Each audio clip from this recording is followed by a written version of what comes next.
The biggest impression that Ola Electric has made so far has been through a massive PR campaign for its two new electric scooters, the S1 and S1 Pro. Much like a politician's campaign, it's been full of promises, some very lofty promises. And like a politician that's been elected into power, it now needs to deliver on these promises. Can it?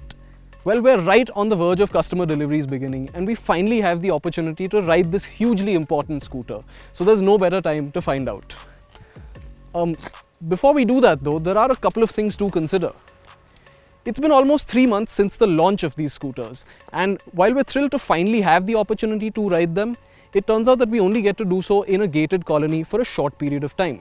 So this is by no means a conclusive or comprehensive review of what this scooter is like, but we're still happy to get a little taste of it.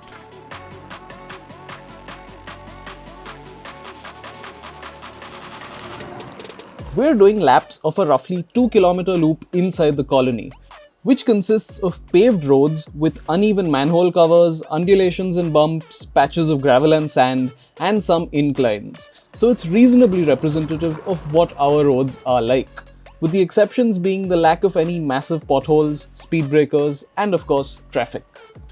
And coming back to those promises, obviously there are some very big questions that people are asking, things like real-world range, which we will not be able to answer today.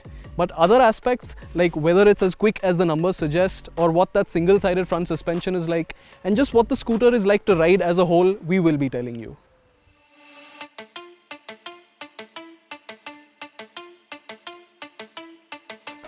Range is one aspect that we cannot assess today, but another very big aspect that we can is performance. An 8.5 kilowatt motor, 0 to 40 in 3 seconds, it all sounds quite quick. And it feels quite quick. Hyper mode is quite zippy. In fact, this is among the fastest accelerating scooters you can buy today. Even sport mode feels quite quick. Given the limited area to ride, we couldn't test the top speed. But we did manage to hit a speedo indicated 105 kph, at which point the scooter was still accelerating.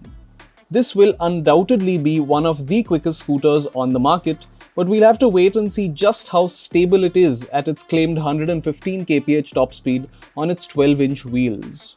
However, this performance appears to come at a cost. After riding in the most powerful hyper mode for about 10 minutes, there is a drastic reduction in performance that comes without any warning or error message on the TFT display. And both top speed and acceleration are significantly reduced. After a break, after leaving the scooter stationary for about 5 to 10 minutes, the performance did begin to come back, which seems to indicate that this is a thermal issue with either the battery pack or the motor. Ola says this can be fixed with better software management and it will be working on this, but as of today, a number of scooters present here faced this issue.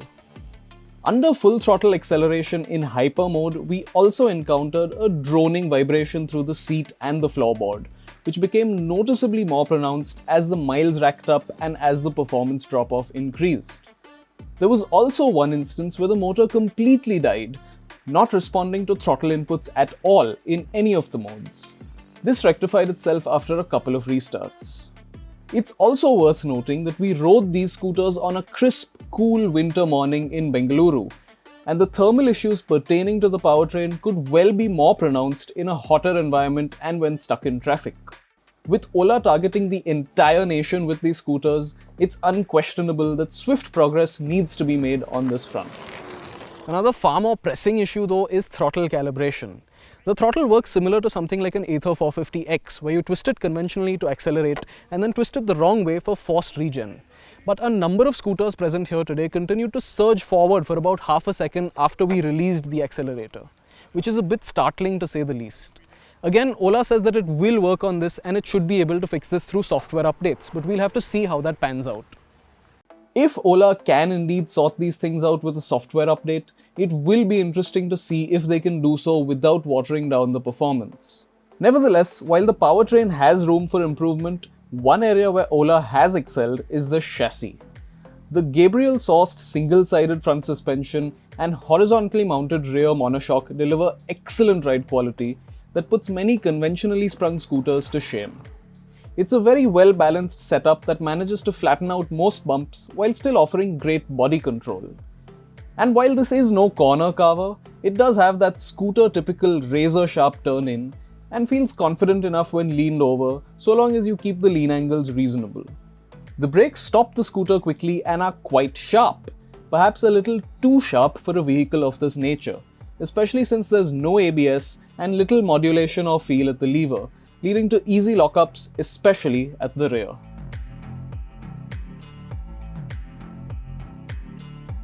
This is a scooter, so practicality is high up the priority list. And the S1 Pro helps its cause with features like a reverse mode and a large 36-litre underseat storage compartment. Its large size is just as well because the floorboard isn't the most accommodating. There is a lack of space, which is exemplified by the curvature from the apron to the floorboard, as well as the prominent spine section, which will limit the ability to carry stuff on the floorboard, which of course is something that we Indians love to do with our scooters. The S1 isn't exactly tiny, but it does feel a size smaller than most petrol scooters out there, so space is at a premium and the seat does feel a little cramped with two full-sized occupants on board.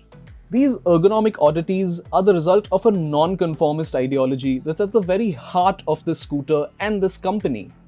And one of the biggest ways it's aiming to differentiate itself from the competition is technology.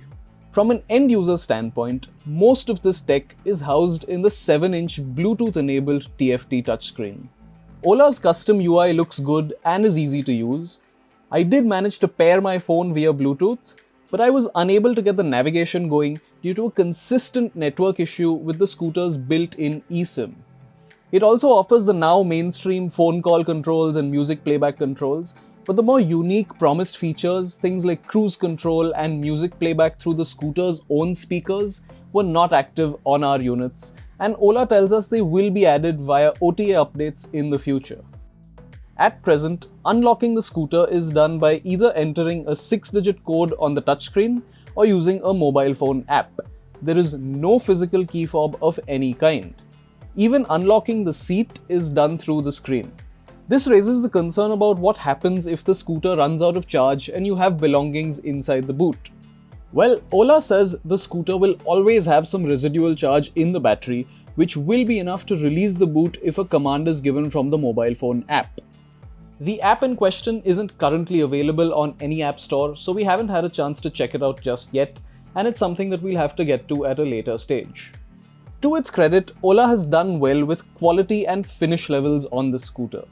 In terms of shut lines, panel gaps, switchgear quality, and the materials used, the S1 Pro feels like a well-finished and production-ready vehicle, bar a few exceptions like a flimsy side stand and oddly rubber-mounted grab rails.